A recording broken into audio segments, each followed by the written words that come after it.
I think the United States, in launching such a global trade war or tariff war, is doing the wrong thing.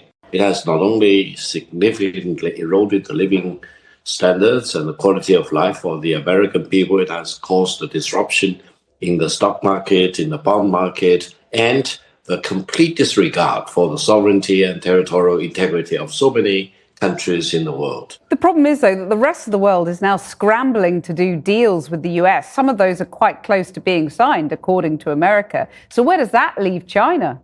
Well, if you hold a gun at the head of anyone, most people will panic and will be desperate and probably will do what you command or dictate for them to do. But whether they are willing to do that, whether they really respect your authority or control, that's another thing. But the problem is that in this scenario, to use your metaphor, the US has the bigger gun. And so China ends up having more to lose from this trade war, doesn't it? You know, it can't sustain the loss of 15% of its export market, i.e. what you export to the US. Not at all. China is fully prepared to fight to the very end because the world is big enough that the United States is not the totality of the market in the world.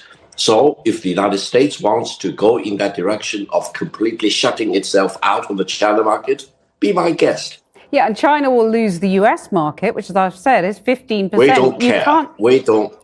We don't care. China has been here for 5,000 years. Most of the time, there was no United States, and we survived. Right. And if the United States wants to bully China, we will deal with the situation without the United States. And we expect to survive for another 5,000 years. I mean, I wonder how aggressive China might be in trying to peel away the EU, the UK, Australia, peel these countries away from their deals with the US. We do not want to separate other countries from each other, but it is true that EU is talking to China.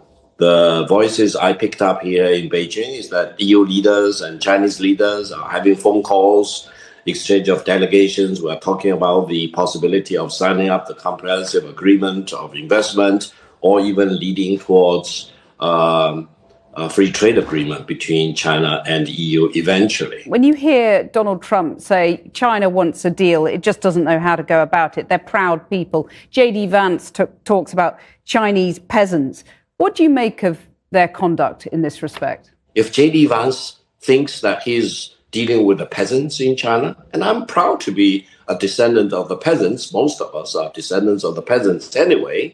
That's our tradition. We are farmers before, but now we are one of the leading industrialized economies in the world.